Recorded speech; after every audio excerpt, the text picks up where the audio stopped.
창세기 27장 43절입니다. 그러므로 내 아들아 너는 지금 내 말을 들으라. 그리고 너는 일어나 도망가라. 하란에 나의 형제 라반을 향하여. 리브가의 고향이며 라반이 사는 곳은 하란이라고 하기도 하고 바단 아람이라고 하기도 합니다. 이유는 무엇일까요? 뭐 설명 제가 합니다. 중요한 것은 리브가는 이 하란이라고 이야기합니다. 근데 야곱은 바단 아람이라고 이야기해요. 여기에 의미가 있어요. 그냥 이렇게 이야기한 것이 아니고 참고로 이제 하란이라고 기록되어 있는 내용이고요. 바단 아람이라고 기록되어 있는 내용이 이렇게 있습니다. 야곱의 어머니는 야곱이 가야 할 곳을 내 오라비 라반의 집 하란이라고 말합니다. 창세기 27장 43절 본절이죠. 이는 야곱의 상황이 불확실함에서 드러내는 것일 수 있습니다.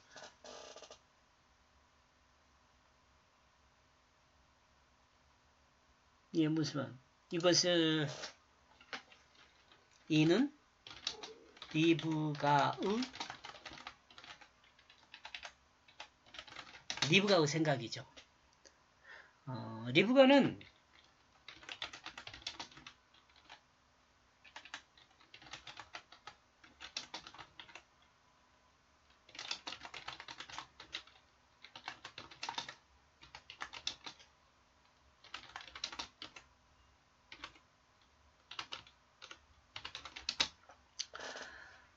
야곱을 비록 그 오라비 라반의 집으로 보내지만 리브가는 야곱의 삶의 불확실성에 대해서 그 마음을 이 단어로 사용하는 거죠.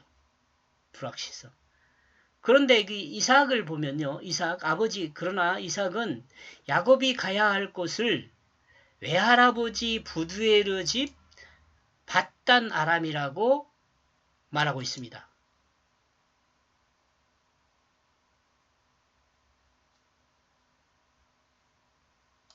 부정적으로 여기다 써줍시다. 부정적임을 드러내지만 그러나 이삭은 긍정적인 면을 드러낸다는 거죠. 왜냐하면 그 이름을 외할아버지 부두엘의 집 바단 아람이라고 말하고 있으니까 이것은 긍정적인 내용으로 지정되다고 할 수 있습니다.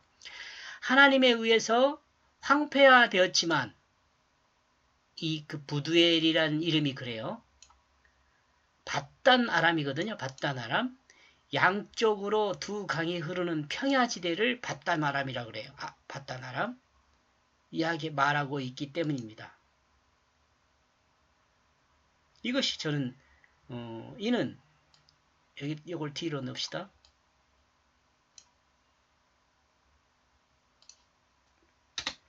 이는 긍정적인 내용으로 진행하는 것이라고 긍정적인 내용으로 진행하는 것이라고 이삭은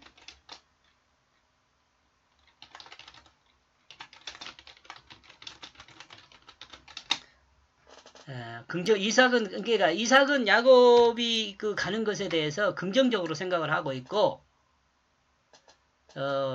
리브가는 부정적으로 생각하고 있다. 이런 것을 이 단어들을 통해서 드러낸다고 볼 수 있습니다.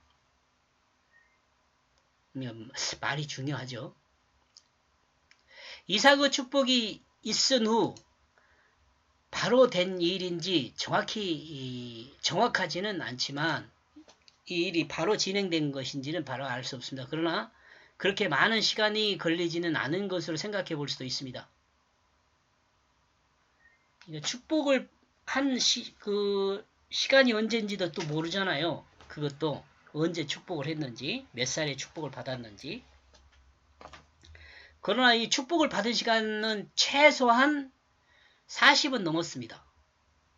결혼 이후예요. 결혼 이후. 아담의 아들 가인은 하나님께 제물을 드린 것으로 인하여 아우 아벨을 죽였습니다. 하나님은 가인에게 그 마음의 죄를 다스리라고 했습니다. 그때.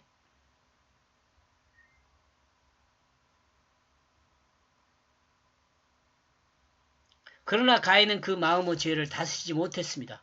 그리고 아우를 죽였죠. 지금 이런 일들이 있는데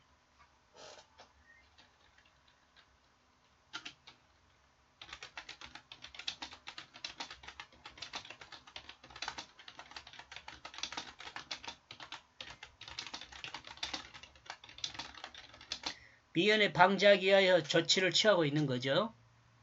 에서와 야곱에게 이와 같은 일이 있을 수 있게 되었습니다. 그러므로 모든 일을 알고 있는 모든 일을 계획하고 실행하는 모든 일을 알고 모든 일을 계획하고 실행하는 야곱 어머니 리브가 조치를 취합니다. 이거 지워버려야겠다. 리브가는 야곱을 자신의 오빠 라반에게 피신하게 합니다. 에서의 축복을 가로챈 야곱은 그 이삭의 집에서 주권을 가지고 섬김을 받으며 사는 것이 보통 사람의 생각일 수 있죠. 우리가 보통 생각하면 이삭의 축복을 받았으니까 이제는 야곱이 그 주도권을 가지고 살아야 하잖아요. 그런데 축복을 받은 야곱은 도망가야 됩니다. 이 이야기는 가인과 아벨의 이야기가 닮아있죠. 모두가 아는 이야기이지만 이후로 이삭의 축복을 받은 야곱은 고생길로 들어서게 됩니다.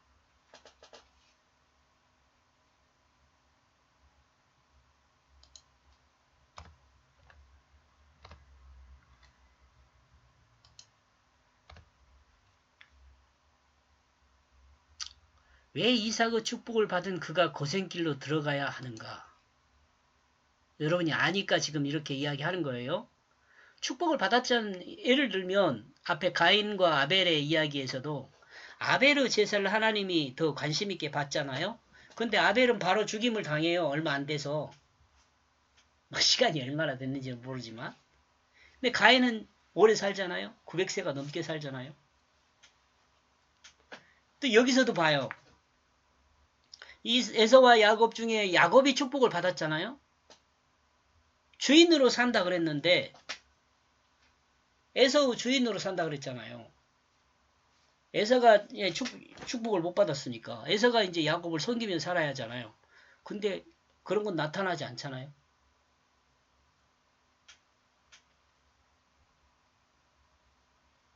늘 말하지만 이제 이것에 대해서 설명을 좀 한 것 같아요. 늘 말하지만 야곱은 중요하지 않습니다. 야곱은 뭐 중요하지 않습니다. 그 누가 중요하단 말입니까? 이 말씀을 읽는 그리스도인이 제일 중요합니다. 나와 여러분이 제일 중요해요. 그러면 이 말씀을 통해 하나님이 주신 뜻을 이해하고 자신을 살펴야 합니다. 그리고 실망하지 말고 영원한 생명의 가치를 붙들어야 합니다. 이 영원한 생명의 가치를 붙든다는 것이 참 중요해요.